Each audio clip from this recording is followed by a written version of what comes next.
You're listening to the Battle Buddies podcast.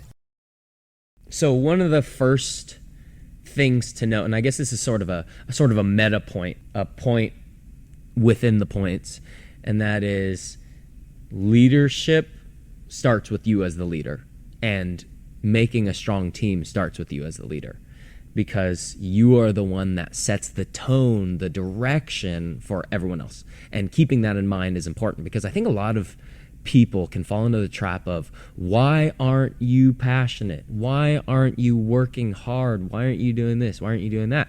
And I think it's always important to stop and think, am I doing what I'm supposed to? Am I directing them in the way that I want?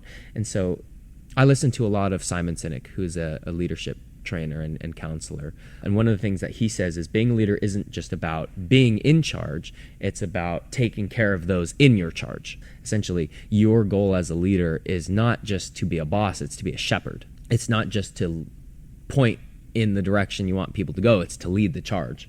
And so what that should make you do is, whenever you think something's wrong, you should always start by asking, what am I doing incorrectly?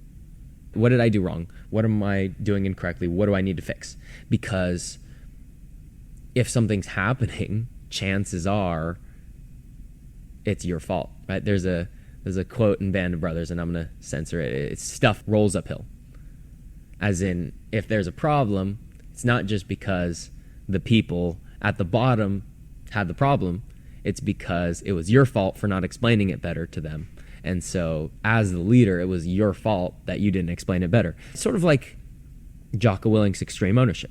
The problem can always rest on you because there's always something better you could do. And I know some people will say, it's not always your fault, it's sometimes them. Yes, but if I want to have people who are passionate about what I do, I need to always lead and take responsibility for when something doesn't go my way, and give responsibility when things do go our way. As in, it's my fault when things go wrong, and it's their doing when things go correctly. Mm-hmm. Yeah, so in essence, a leader is someone who doesn't blame everyone else for the issues that are happening. They are the ones who take the responsibility to try to remedy any wrongs. Yeah, and it doesn't mean that you don't get them involved when something goes wrong. By no means. One of the things that you should do is problem solve as a group. So, for example, I see this problem arising. I say, hey, this problem arose, guys. How do you think we should fix it?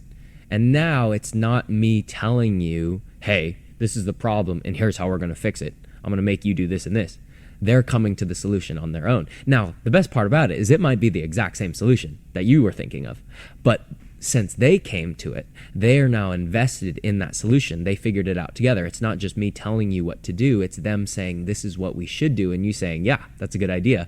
And going from there, you can say, now that we've figured out this solution, let's all make sure that we're doing it together. And they're more likely to do it because they're invested in the solution. They're invested in the solution because they put their intellect into creating the solution, or fabricating it, I suppose.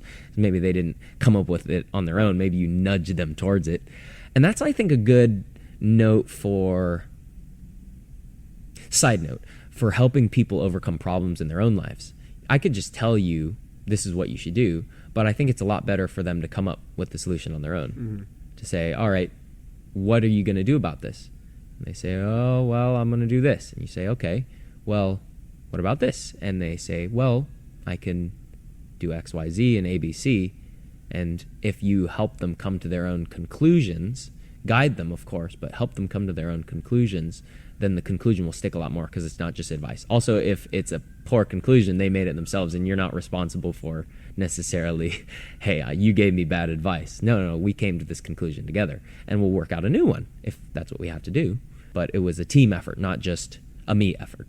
Yeah, and we do this as a staff all the time. There's been plenty of times where Renchi comes to us and he's like, hey guys, this is something we need to work on. Let's brainstorm ideas on how we can work on this thing, or this is a problem, how can we solve this problem, or here's a goal I have in mind for us, how can we reach this goal, or here's just an idea of a cool thing that we can do, what do you guys think about my idea? And we have all those kinds of group discussions, and that helps us. It unites us, really, because then it's not just, oh, we're doing this thing because this one person wants us to do this thing. We're doing this thing because we all want to achieve this thing together. Yeah. As a leader, you have to be willing to humble yourself, and that's something I've always appreciated about Renshi. He's always willing to humble himself and get feedback from us about his ideas or how to solve a particular issue. Yeah. I had a business professor a while back, and she said that everyone knows something you don't. Everyone knows something you don't. And that's true.